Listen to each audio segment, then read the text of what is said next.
सुना हो, गुरुकुल का नाम, गुरुकुल। क्या नाम हो? गुरुकुल। ईसुकुल हम क्यों पढ़े भाई साहब? हमारे देश में पढ़ाया गया जो जीता वही सिकंदर, जो लुटेरे थे, लूटा, बलात्कार किया, उन्हें पढ़ाया गया सिकंदर महान था। खाक महान था भाई साहब। क्यों नहीं पढ़ाया गया कि जो जीता वही पोरस? पोरस, पोरस को जानते हैं आप लोग? पंजाब का एक राजा था जिसने लोहा ले लिया सिकंदर से। सिकंदर से लोहा लिया और हराया। वो तो हमारे देश में अपने कुछ गद्दारों ने सगा मामा पोरस का जाके सिकंदर से हाथ मिला लिया। वरना ये सिकंदर जिस दिन आया उसी दिन इसको मार के भगाना था। चाणक्य जाग गए ना, यही तो कहा नंद से कि जाओगो, उसने सपोर्ट नहीं किया।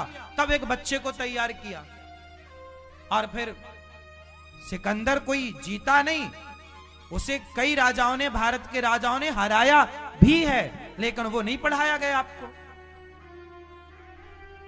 वो नहीं बताया गया आपको। देश की कितनी स्त्रियों ने अपना सर्वोच्च बलिदान दिया इस देश के लिए, वो नहीं बताया गया आपको। उनके नाम की सड़क भारत में नहीं है, लेकिन हुमायूं रोड मिल जाएगी आपको,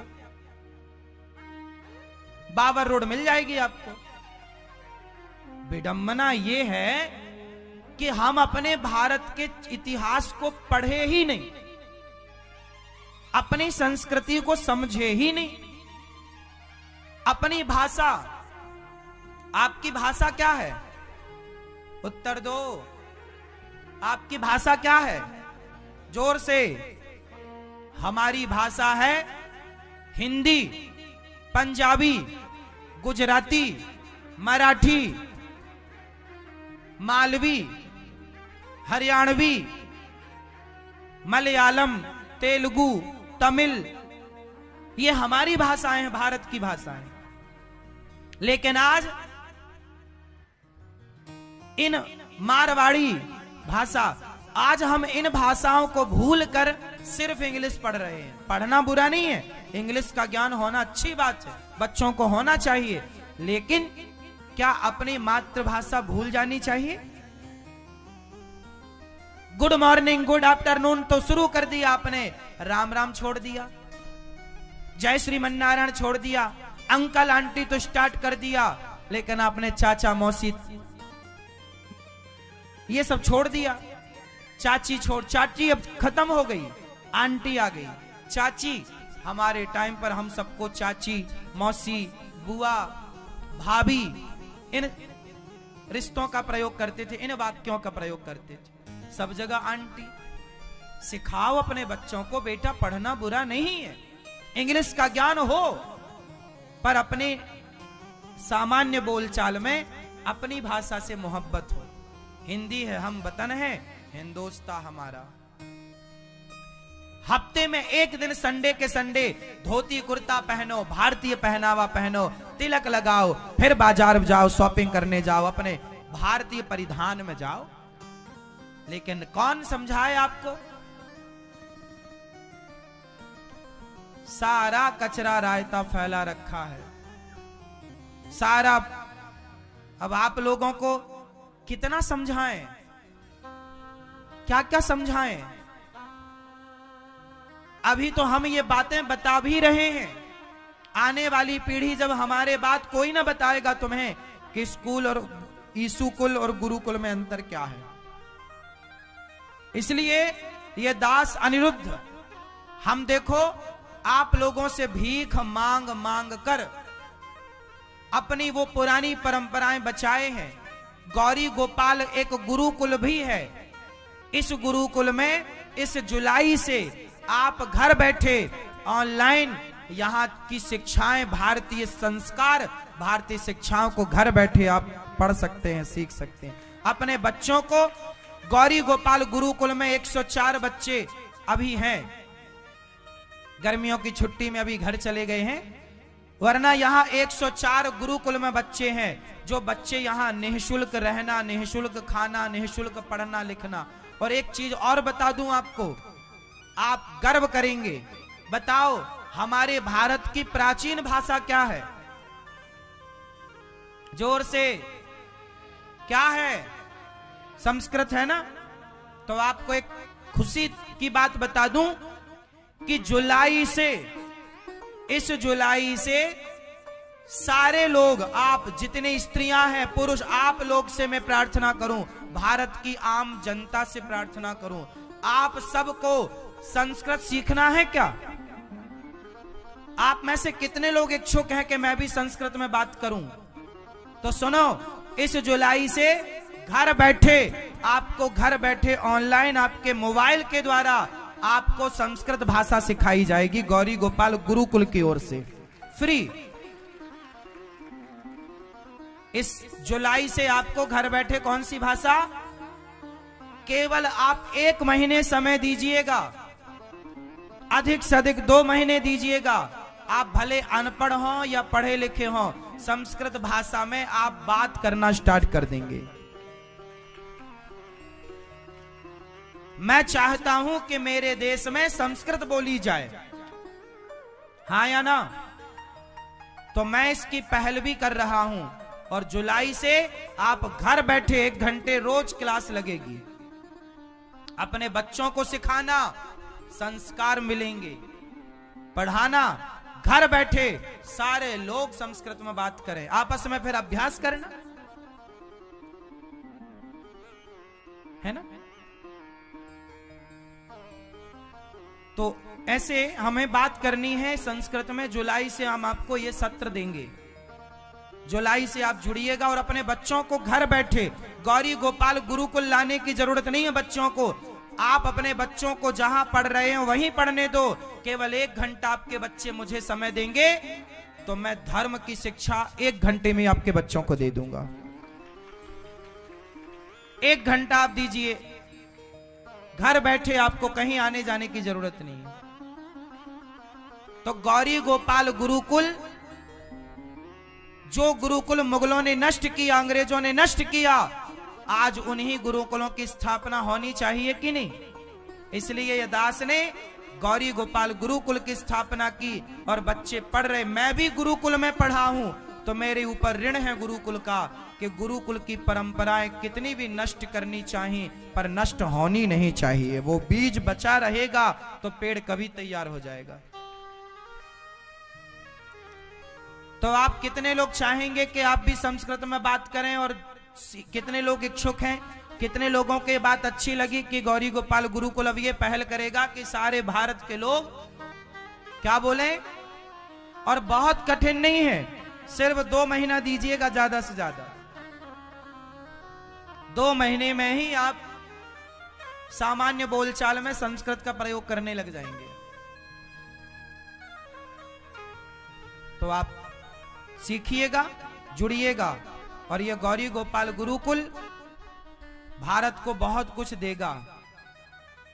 हमारी जो भारतीय परंपरा है वो नष्ट ना हो, हमारी सनातन संस्कृति नष्ट ना हो। हमारे वर्तमान में जो बच्चे हैं जो गलत राह पर जा रहे हैं, मैं चाहता हूं कि वो तरक्की तो करें, पैसा तो कमाए, पर सही राह पर चलें, वो गलत राह पर ना चलें। और वो गलत राह से तब बचेंगे जब आप उन्हें धर्म का बोध कराएंगे। क्या पढ़ाएंगे बच्चों को? धर्म। क्या पढ़ाएंगे? क्या पढ़ाएंगे? धर्म। धर्म क्या है ये हमने आपको बताया है, खूब बताया है। तो भगवान का नामकरण संस्कार हुआ।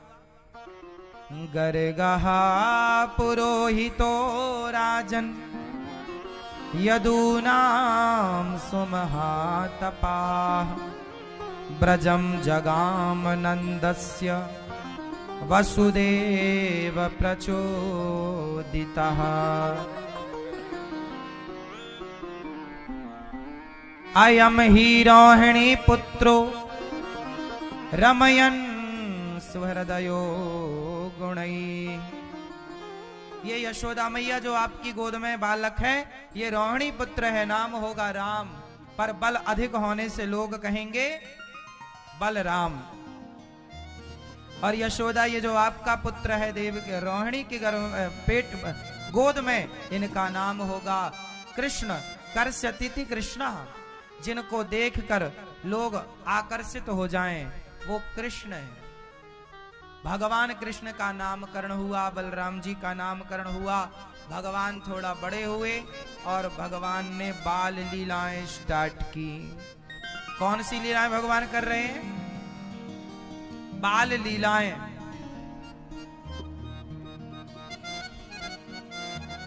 बाल लीलाएं क्या है? गोपियों के घर जाना, माखन चुराना, मटकी तोड़ना, खेल खेलना, ग्वाल वालों के संग ऊधम करना। भगवान जो लीला करते हैं बहुत अद्भुत है। एक दिन गोपियों के घर में भगवान गए, ग्वालों का गोला बनाया, ऊपर चढ़े, मक्खन निकाला मटकी से, लौंदा बनाया, मन सुखा के मुंह में दे मारा, इनको मारा, उनको सबको खिलाया। जब सबका पेट भर गया तो भगवान थोड़ा माखन खुद भी खाए। और जब भगवान माखन खा रहे थे तो सखियां आ गईं। सारी सखियां जब आई तो नीचे से ग्वाल वाल जो गोला बना था, सारे ग्वाल वाल डर के भाग गए। कन्हैया मटकी पे लटके रह गए। और जब लटके रह गए तो गोपियों ने कहा, कन्हैया आज तेरी मैया से तेरी शिकायत करूंगी। अरे सखी मत करियो शिकायत, सखी मत करियो शिकायत, शिकायत करूंगी तेरी मैया से। ना सखी मत करियो, मैया मारेगी। अब भगवान डर रहे हैं, गोपियां डरा रही हैं। एक सखी बोली, चल तेरी मैया से तेरी शिकायत करूं। सखी मत बताइयो मैया को, मैया बहुत मारेगी। जो जगत जिनसे ब्रह्मा डरते हैं वो भगवान आज कह रहे हैं कि मुझे मैया से डर लग रहा है। भगवान की जो माखन चोरी लीला है, एक्चुअल वो लीला गोपियों को सुख देने की लीला। भगवान को चोरी वोरी नहीं करते। माखन है मन का सूचक, मन का प्रतीक। जिसका मन मक्खन की तरह कोमल और निर्मल होता है, उसके मन रूपी मक्खन की चोरी कर लेते हैं भगवान। इसलिए भगवान का एक नाम है चित्त चोर। क्या चुराते हैं वो? चित्त चुरा लेते हैं, मन। तो मन चुराते हैं भगवान। तो ठीक है, गोपियां कभी मटकी लेकर जाती मथुरा तो पेड़ पर चढ़ के गुलेल से वो सारी मटकी तोड़ते और भाग जाते। तो कभी गोपियां भगवान से कहती, लाला तू चोरी काहे को करे, जब तो को खाए हुए को मन होए तो नेक बता दियो करो, मैं तो को बिठाए के गोद में खवाए दियो करूंगी। कन्हैया बोले, सखी का हमारे घर में माखन की कमी है, 9 लाख गैया हमारे बाप के घर में। तो सखियां बोली, दारी के जब तेरे घर में 9 लाख गैया हैं तो चोरी काहे को करे। कन्हैया बोले, सखी का बताऊं, चोरी के माखन को स्वादी कछु और आवे, चोरी करने में आनंदी कछु और आवे। भगवान गोपियों के मन के भाव को समझते हैं। ये गोपियां खुद चाहती हैं कि कन्हैया आए और माखन चुराएं, खुद चाहती हैं। और भगवान इनको सुख देने के लिए ये लीला करते हैं। अब भगवान आगे की एक लीला कर रहे हैं। कभी बछड़ों की पूंछ पकड़ के खड़े हो रहे हैं, कभी भगवान मैया मैया कह रहे हैं। भगवान मिट्टी खाए। भगवान क्या खाते हैं? मिट्टी। मैया बोली, तेरे मोहड़े में माटी लगी है, दारी के तूने माटी खा रखी है। ना मैया मैंने माटी ना खाई। दाऊ ने तो कह रखे हो कि तेने माटी खाई। मैया मुखड़ो देख ले। अब कन्हैया ने जरा सा मुख खोला तो इतने से मुख में पूरा ब्रह्मांड यशोदा मैया को नजर आ गया। ये भगवान है, लीला कर रहे हैं मेरी माँ, इनसे कुछ छिपा नहीं है। मैया यशोदा लाला को बड़ा प्यार कर रही है, गोद में लिटाकर दूध पिला रही है। परीक्षित जी ने कहा कि जो सारे संसार को तृप्त करता हो, उन्हें आज मैया यशोदा तृप्त कर रही हैं। ऐसा कौन सा पुण्य किया है मैया ने कि कृष्ण की माता बनने का सौभाग्य यशोदा को मिला। तब कहा कि ये यशोदा पिछले जन्म में धरा नाम की स्त्री थी और इन्होंने खूब साधु संतों की सेवा की, तो सेवा की इसलिए भगवान ने इनका प्रमोशन कर दिया। और सेवा के बल पर, साधु संतों की सेवा के बल पर भगवान इतने प्रसन्न हुए कि इन्हें अपनी मां का अधिकार दे दिया, हक दे दिया कि ये मेरी मां बनेंगी। जो सेवा करता है वो सबसे बड़ा होता है, चाहे अपने मां की सेवा हो, पिता की सेवा हो, पति की सेवा हो, समाज की सेवा हो, दीन दुखी की सेवा। सेवा सबसे बड़ा काम है। अच्छा, सबसे कठिन काम क्या है? सबसे कठिन काम क्या है? जोर से। सबसे सेवक धर्म कठोरा। सबसे बड़ा काम है सेवा का, सबसे कठिन काम है सेवा का। इसलिए आजकल कोई सेवा ही तो नहीं करता। आजकल के बच्चों को अपनी मां के पांव दबाने में शर्म आती है। का दूध पी रहे हैं और एकेदा गृहदासीसु यशोदानंद गेहनी कर्मांतर नियुक्तासु निर्ममंथ स्वयं दधी। एक दिन की बात है कि गृह कार्य से निवृत्त होकर मैया गृह कार्य कर रही हैं। दही मंथन के कन्हैया आए, मथानी पकड़ लेते हैं, मैया दूध पिलाओ। मैया बोली मक्खन खा लेना लाला ना, मुझको दूध पीनो है। मैया अपना दूध पिला रही हैं कि तभी चूल्हे में चढ़ा दूध उफनने लगा, जो कन्हैया को पिलाने के लिए मैया ने पकाने के लिए रखा था। दूध उतारने मैया यशोदा गई तो कन्हैया ने कहा कि अच्छा, मेरे से भी ज्यादा प्रेम मैया दूध से करती है, मुझे छोड़कर चूल्हे का दूध उतारने गई। सारी मटकियों को चढ़ चढ़ करके मैया यशोदा की मटकियों को कन्हैया ने तोड़ दिया। अब मैया आई, लाला तैने तो सारी मटकी तोड़ दी, राम राम राम राम। अब यशोदा मैया ने जो लाठी उठाई, सोचो जगत के पालनहार भगवान को आज मैया लाठी लेकर मारने दौड़ रही है। पकड़ लूंगी, मारूंगी तुझे आज, तैने सारी मटकी तोड़ी है। वाह, जिनकी दृष्टि पड़ जाए तो ब्रह्मा जी थर थर कांप जाते हैं। जिनसे ब्रह्मा और यमराज डरते हो, वो भगवान आज यशोदा मैया के भय से भाग रहे। मैया मत मारियो, मैया मत पकड़ियो। और कृपा करके जब पकड़ में आए तो मैया बांधवे लग गई तो 2 अंगुल रस्सी कम पड़ गई। भगवान को बांधने में कितने अंगुल रस्सी कम पड़ी? 2। ये 2 अंगुल क्या है?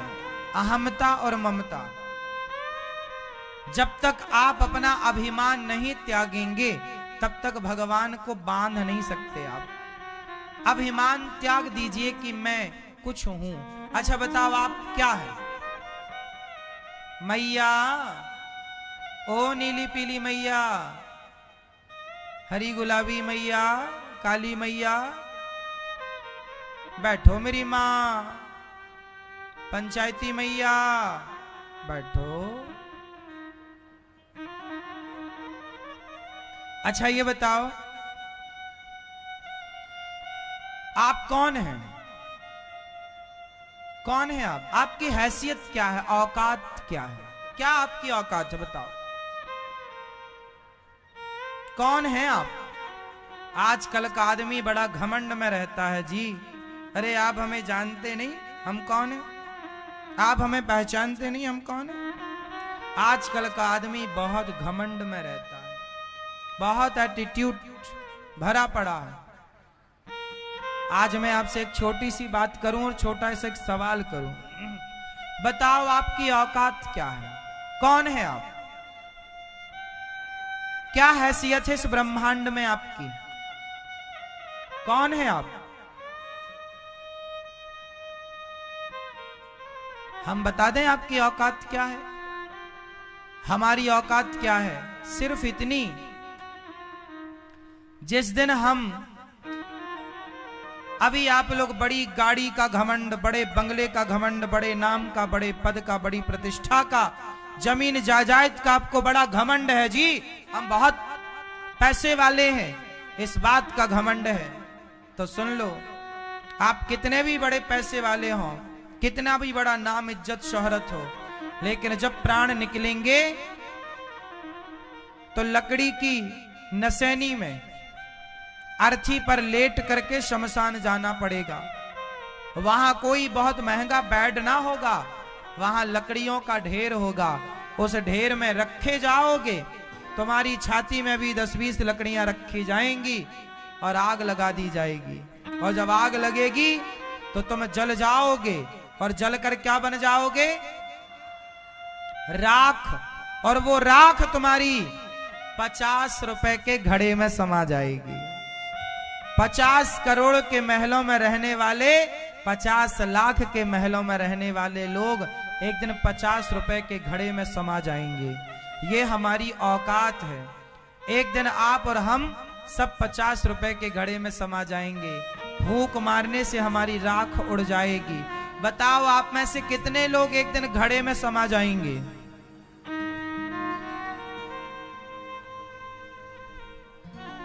समा जाओगे? कितने रुपए का घड़ा? उस समय अपने मरते मरते हो सकता 100 रुपया का हो जाए। एक छोटे से घड़े में अपनी राख आएगी। लोग कहेंगे अस्थियां जा रही हैं।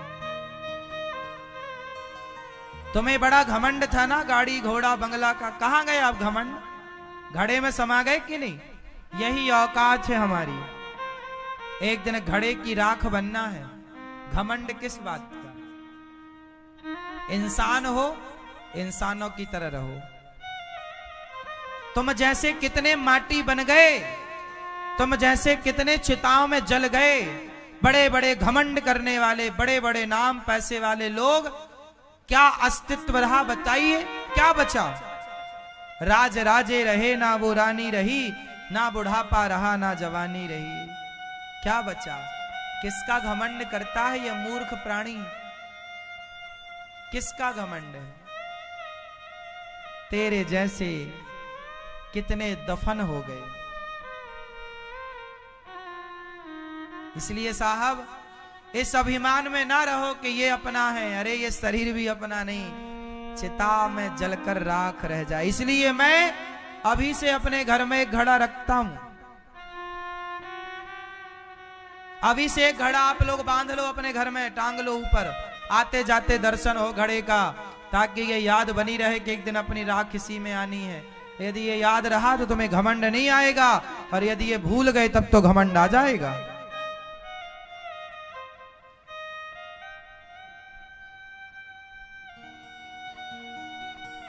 कई बार हम सोचते हैं हम कर रहे हैं, हम, जबकि हमारी हैसियत 0 है, 0। एक छोटा सा प्रश्न पूछूंगा, उत्तर दीजिएगा। एक बैलगाड़ी थी। एक किसान खेत से बैलगाड़ी घर ला रहा था। उस बैलगाड़ी के नीचे कुत्ता चल रहा था। कुत्ता, दोनों बैलों के बीच में, सेंटर में कुत्ता जा रहा। कुत्ता, पालतू कुत्ता था किसान का। एक दिन बगल से गधा निकला तो गधे ने कुत्ते से बात की, और कुत्ता कैसे हो? कुत्ता बोला मजे में। कुत्ता बोला अभी थोड़ी जिम्मेदारी ज्यादा है। गधा बोला कौन सी जिम्मेदारी? बोली ये गाड़ी की जिम्मेदारी। गधा बोला गाड़ी? अरे कुत्ता बोला ये गाड़ी हम चला रहे हैं, बहुत बड़ी जिम्मेदारी है इस गाड़ी की। गधा बोला यार कर दी ना कुत्तों वाली बात। ये गाड़ी तुम नहीं चला रहे हो, ये गाड़ी तो बैल चला रहे हैं। ये बैल तो लगे हैं 2, गाड़ी तो बैल चला रहे हैं। कुत्ता बोला कर दी ना गधों वाली बात। अरे ये बैल हमारे बॉडी गार्ड है, ये गाड़ी तो हम चला रहे हैं। देखो ना सेंटर में हम खड़े हैं, हम रुकते हैं तो गाड़ी रुकती है, हम चलते हैं तो गाड़ी। अच्छा? गधा बोला जरा चलो। कुत्ता चला, संयोग बस गाड़ी चल पड़ी। गधे ने कहा रुको, स्टॉप। कुत्ता रुका, अकस्मात गाड़ी रुक पड़ी। अब तो कुत्ते की छाती फूल गई, अब मैं ही चला रहा। अब सवाल आपसे ये है कि आप सबको बताना है कि गाड़ी कौन चला रहा था, कुत्ता या बैल? उत्तर दो, कौन? गाड़ी तो बैल ही चला रहे थे, पर ये कुत्ता झूठी छाती पीट रहा, मैं चला रहा, मैं चला रहा। अब एक बात और बताओ, बताओ वो कुत्ता कौन? जैसे गाड़ी तो बैल चला रहे हैं, कुत्ता झूठी ही छाती पीट रहा है, उसी तरह हम सबकी गाड़ी तो भगवान चलाते हैं। हम उस कुत्ते की तरह झूठी छाती पीटते हैं, हमने किया, हमने ये किया, हमने वो किया। हमारी हैसियत उस कुत्ते से ज्यादा कहां है? सच्ची बताओ अपनी छाती में हाथ रख के कि आपकी गाड़ी आप ही चला रहे हैं कि भगवान? आपकी गाड़ी कौन चला रहा है? लेकिन आप क्या कहते हैं, ये मेरा है, मैं कर रहा हूं।